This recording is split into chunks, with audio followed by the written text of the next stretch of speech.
Hi folks, in this video what we're going to be looking at is the range breakout setup. First thing that we need to do is identify the overnight trade range. The overnight trade range for me is the Asian session range. So typically in the overnight session, price is contained within the previous swing high and the previous swing low to be made. Swing high is a bar preceded and succeeded by lower highs.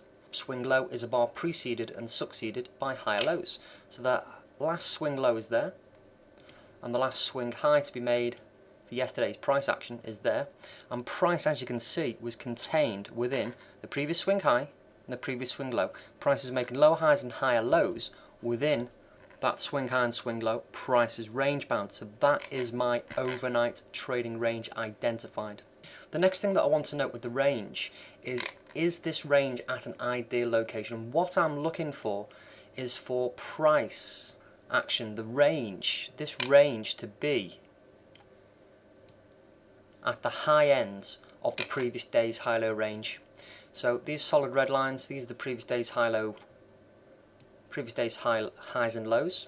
So what I can see is that this high-low range is at the top portion, the top third portion basically, of the previous day's high-low range. That's an ideal location that I'm looking for.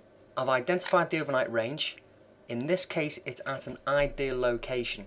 So what I'm now looking for is for price to move out of the boundaries of the range bound location. What I'm not going to do, and we'll come on to this later, is I am not going to place what's known as a bracket trade. Most of the textbooks say that we should place a buy, when you identify a range, that you should place a buy order above and a sell order below.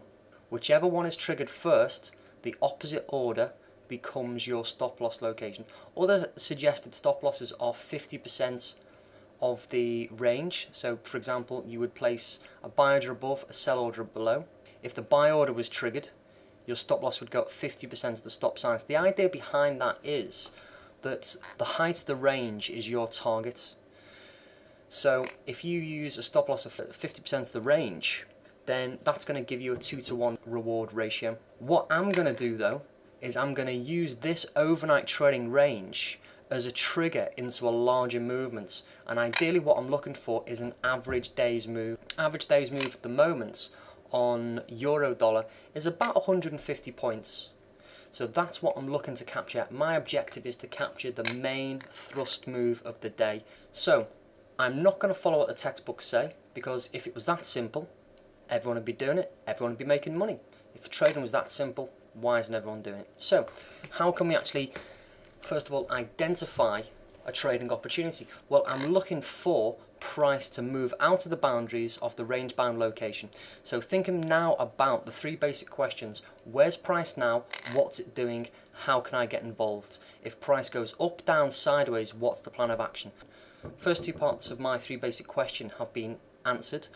Where's price now, what's it doing? Price is range bound at the high end of the previous day's high-low range. It's in an ideal location. The previous trend was up, which does suggest a continuation about 65% of the time. But 35% of the time, these patterns can act as reversal patterns. So the last part of the three basic questions is, if price goes up, down or sideways, what's the plan of action? So if price remains range bound and within the range that I've identified, I'm going to wait. It's a decision not to place a trade just yet. If price moves out the high of the range, I'll be looking for breakout, pullback setup. If price breaks through the low of the range, again I'm looking for a breakout, pullback setup. So as the chart continues to develop, what I'm looking for is for price to move beyond the range boundaries. I'm looking for the first bar not to make a new bar high. So I've got the breakout move here. That's the breakout move. I'm not looking for a close past. I'm not looking for two bars to move beyond the boundaries of the range. I'm simply looking for a move past. That could be 1 pip, 5 pip, 10 pips, 20 pips. Whatever that size is, I'm simply looking for a movement past the range highs or lows. The pullback for me is created by the first bar not to make a new bar high, which is there. That gives me my entry above the breakout high. So I'll be looking initially for an entry above, in this case 158.24. As I'm buying, I need to take the spread into consideration, and I'm going to be looking to buy above 158.24. As the chart continues to develop, price did retrace a little bit further, and we could have actually refined this entry based on a fib retracement setup, which is explained elsewhere on the site, and we could have refined that down to above 158.05. so I'd be looking for an entry above 158.05. So in this case we can refine the entry. It's based on a fib retracement setup. I'm not going to explain it here as it is explained elsewhere on the site, as I've mentioned. So essentially we're looking for a breakout pullback setup. The first bar not to make a new bar high developed the entry, and in this example we could have refined the entry slightly, but essentially we've got breakout pullback setup. Stop loss goes past the event. The event is the pullback and goes below the lowest point that price retraced to after the breakout move. So stop loss location for me is going to go below 157.90, which is past the lowest point of the retracement after the breakout move.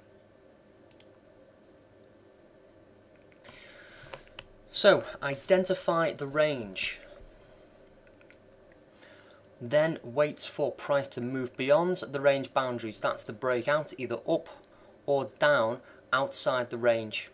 Then I'm looking for a pullback to develop, either on the 15-minute chart, which is what we're looking at here. Ideally what I look at is initially the lower time frames personally, to try and get a slightly earlier entry than what I could get on the 15-minute chart, and ultimately a slightly lower risk on the trade. So without taking trade management into account on how I manage this trade as an individual, let's just focus on the pattern itself. We've identified the breakout. We're waiting for the first pullback to develop after the breakout move, and that's what I'll be looking to trade. For a target, what I'm looking for in an ideal situation is a movement to an average day's move. Now, as I've said, an average day's move on Eurodollar at the moment, at the time of this recording, is about 150 points. All I'm doing is adding 150 to the low of the day. The low of the day is 157.65, so I'm just adding 150 points to the low of the day, and that gives me a projected target based on an average day's move. It can do more than an average day's move, as we know. It can do less than an average day's move. What I'm looking for is a target on average of 150 points. Sometimes we'll get it, sometimes we won't. So without going again into the details of how I actively manage the trade, my ultimate target goal is an average day's move. So as the chart continues to develop, we can see that price in this instance trends quite nicely and moves up to 159.15, which is basically 150 points added to the low of the day. Quite conveniently, it also gives us a price action exit, which is this shooting star pattern bar here. There's also alternative methods, and on the website I describe my money management tactic, my trade management tactic, which is my active trade management when certain parameters and conditions are met. But from the pattern's perspective, we've identified the range, taken the breakout pullback setup, and ideally looking for a target based on an average day's move. And that's the pattern, folks. It's as simple as that. This is what I look for on a day in, day out basis. Identify an overnight trading range at an ideal location, which is the previous day's high or the previous day's low. As a general rule of thumb, it needs to be in the top third or the bottom third of the previous day's high-low range. If the overnight range is in the middle of the previous day's high-low range, for me, that's not the best location to take a trade on board, and typically price will continue to consolidate for a longer period of time than the normal overnight trading range. The targets in mind are based on an average day's move. And that's the range breakout setup, folks. That is the overnight or the Asian session range breakout setup.